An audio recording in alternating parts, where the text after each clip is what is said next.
بسم اللہ الرحمن الرحیم۔ الصلاۃ والسلام علیکہ یا رسول اللہ وعلی آلک و صحابک یا حبیب اللہ۔ اللہم صلی علی محمد و آل محمد۔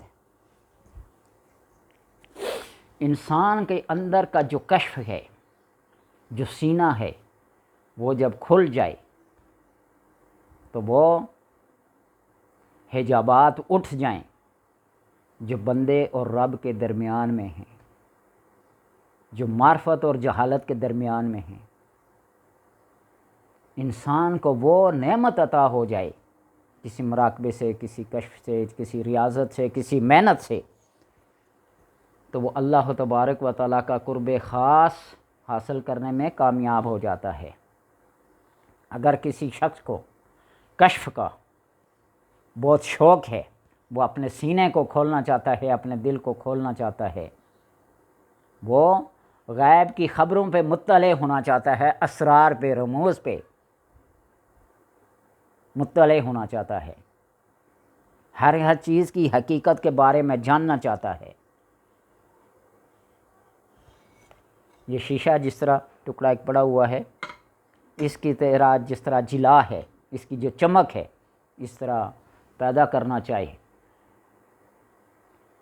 تو اس کا ایک طریقہ ہے، پرسکون جگہ پہ علیحدہ کمرے میں بیٹھ کر عشاء کی نماز کے بعد عمل کو شروع کرے۔ اول آخر درود پاک پڑھے 11 بار، اور درود ابراہیمی عملیات کے اندر پڑھا جائے تو اللہ تبارک و تعالی جلد اس کو عمل میں کامیابی عطا فرماتے ہیں۔ تو اس طرح درود پاک پڑھ کر اس کے بعد یا قدوس ہو یا قدوس ہو یا قدوس اللہ کا یہ نام پڑھیں۔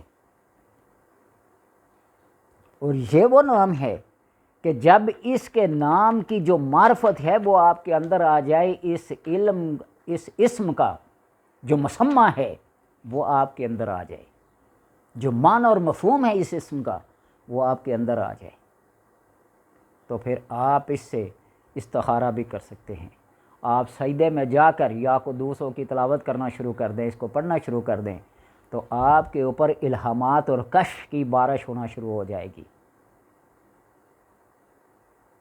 1800 مرتبہ اس کو پڑھیں، اور اس کے بعد صرف ایک تسبیح سبوح قدوس ربنا و رب الملائکۃ والروح، سبوح قدوس ربنا و رب الملائکۃ والروح، اس کی ایک تسبیح پڑھیں، اور پڑھنے کے بعد اپنے دائیں طرف اور اپنے بائیں طرف کندھوں کے اوپر پھونک مار دیں، اور پھر آنکھیں بند کر کے مراقبے کی شکل میں آپ کسی چیز کا تصور کر لیں، جس کام کو آپ کرنا چاہتے ہیں، استخارہ کرنا چاہتے ہیں، کسی دوسرے کا کام کرنا چاہتے ہیں، تو آپ اس کا مراقبہ کریں اور لگاتار کریں، اس عمل کو چھوڑیں نہ۔ ایک وقت مقرر کر لیں، ایک جگہ مقرر کر لیں، اور ناگہ ہرگز نہ ہو وہ جگہ تبدیل نہ ہو، وہ ٹائم تبدیل نہ ہو۔ اس لیے عشاء کے بعد یا تہجد کے وقت کیا کریں۔ اگر دن بھر کی مصروفیات کی وجہ سے آپ کبھی شادی، کبھی خوشی، کبھی غمی، کبھی ادھر کبھی ادھر میں مصروف بھی ہوں، تو عشاء کے بعد یا تہجد کے وقت میں انسان بالکل فراغت کے اوقات میں ہوتا ہے، اس وقت یہ کریں۔ جس چیز اور جس جگہ کا آپ تصور کریں گے، جس روز آپ کی آنکھوں کے سامنے وہ جگہ آ جائے حقیقت میں بن کے، اور آپ بیٹھے ہوئے بالکل آپ اس کو محسوس بھی کر لیں۔ امام باقر علیہ رحمہ علیہ السلام رضی اللہ تعالی، ایک سادھو کے پاس سے گزرے نا، وہ اپنے کسی گیان دھیان میں تھا، اور وہاں کوئی بندہ بیٹھا، وہ اسے کوئی فریاد کر رہا تھا، کوئی ڈیمانڈ کر رہا تھا، مجھے یہ کھلا دو، فلا دو، فلاں جگہ سے لا کر۔ اس سادھو نے اسی طرح اس کو کرنا شروع کر دیا کہ چھپر ہوٹل کی چائے پلا دی، مثال دے رہا ہو۔ امام جعفر صادق باقر علیہ رحمہ نے یوں اپنا ہاتھ بلند کیا اور کسی چڑیا کے انڈے کو اپنے ہاتھ میں لیا، اور اس سادھو کے سامنے کیا، بتا میرے ہاتھ میں کیا ہے۔ اس نے گیان دہان سے کہا، یہ فلاں چڑیا کا انڈا ہے، فلاں درخت سے، فلاں جگہ سے آپ نے لیا ہے۔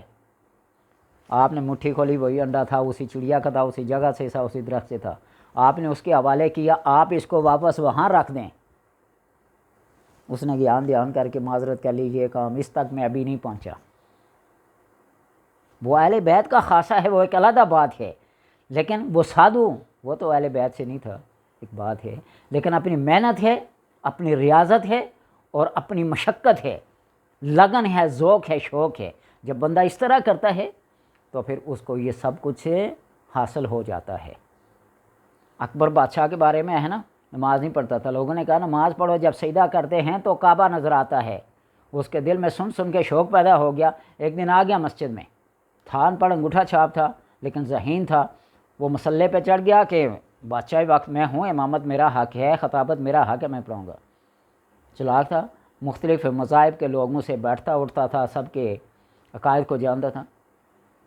خیر مسلح پہ چڑھ گیا، رکوع کیا، قیام کیا، سجدے میں جب گیا تو سجدہ اتنا لمبا ہو گیا کہ پیچھے والے تھا کہ اٹھ کے جانے لگے۔ وہی اس کے جو نورتن تھے، اس کے خاص مسائل تھے، وہی پیچھے رہ گئے، وہ بھی بس پیچھے بیٹھے ہوئے تھے۔ جب سلام پھیرا تو دائیں بائیں کیا پوچھا، باقی لائن حاضر کر لیا سب کو۔ بادشاہ سلامت، سجدہ اتنا لمبا کہ تھا، ہمارے کاروبار، ہمارے بیوی بچے، ہماری مشکلات، ہماری بیماریاں، بہت ساری اپنی اپنی۔ اس نے بھی آگے مزے کی بات کہی، تم روز کے نمازی ہو، جو ہی سر سجدے میں رکھتے ہو کعبہ نظر آتا تھا۔ آج میں نے پہلی دفعہ سجدہ کیا تو کعبہ دیکھنے میں ذرا دیر تو لگنی تھی نا، لیکن اس بے دین کو بھی واقعہ سچ ہے یا جھوٹ ہے، لیکن کسی چیز کے ثابت کرنے کے لیے دلیل دینا یا حجت بنا لینا، اسے نظر آیا یا نہیں آیا، لیکن اس نے تسلیم کر لیا کہ مجھے دیکھنے میں دیر لگی، آپ روز کے نمازی ہیں، آپ جلدی سے دیکھ لیتے ہیں۔ تو اس لیے جب آپ لگاتار مسلسل بغیر ناگے کی کسی ایک چیز کو کریں گے تو اللہ تبارک و تعالی یوں ایسا کر دیتے ہیں، وہ چیز آپ کے سامنے رکھ دی جاتی ہے۔ میں آپ صلی اللہ علیہ وسلم کی مثال نہیں دوں گا، وہ تو بہت اعلیٰ۔ جب معراج سے واپس آئے نا تو اللہ تبارک و تعالیٰ نے آپ کو ساری جگہوں کا مشاہدہ کرایا، سب کو دیا۔ کفار پھر سوال کر رہے، مسجد اقصیٰ کے کتنے دروازے، کتنی کھڑکیاں، کتنے ستون، یہ وہ اللہ نے سب سامنے لا کے رکھ دیا، آپ دیکھ کے بتا رہے تھے۔ اور بعض دفعہ ہوتا یہ ہے کہ انسان سب جاننے کے باوجود اس چیز سے بے خبر ہوتا ہے، اللہ کا حکم نہیں ہوتا، اس کی حکمت، اس کا راز اور اس کی امانت کو اس پر ظاہر کرنا مقصود نہیں ہوتا۔ مثال سمجھے، حضرت یعقوب علیہ السلام سے حضرت یوسف علیہ السلام کتنے دور، 4 میل تو تھے، بھائیوں میں کنویں میں ڈال دیا، روتے ہوئے آئے، قمیص خون آلود کر کے آئے کہ بھیڑیا، دوسرے دن گئے جنگل کے سارے بھیڑیوں کو جمع کر لیا، یہ درندوں سے خطاب کر رہے ہیں، کیا یہ نہیں معلوم کر سکتے تھے کہ یوسف زندہ ہے یا درندوں کے پیٹ میں ہے؟ تو ان درندوں نے، ان بھیڑیوں نے کیا جواب دیا؟ اگر ہمیں پتہ ہوتا کہ آپ کے یوسف کے ساتھ کسی نے ایسا کیا اور الزام ہم پہ لگا تو ہم ہی اسے سب سے پہلے چیر پھاڑ کے رکھ لیتے۔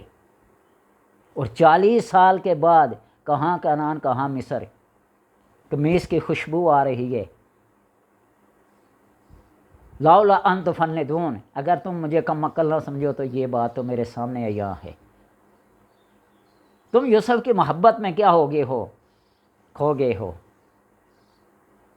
لیکن حقیقت جو تھی وہ کبھی سامنے پڑی ہوئی چیز کے بارے میں علم نہیں ہوتا اور کبھی لاکھوں میل دور کے بارے میں علم ہو جاتا ہے۔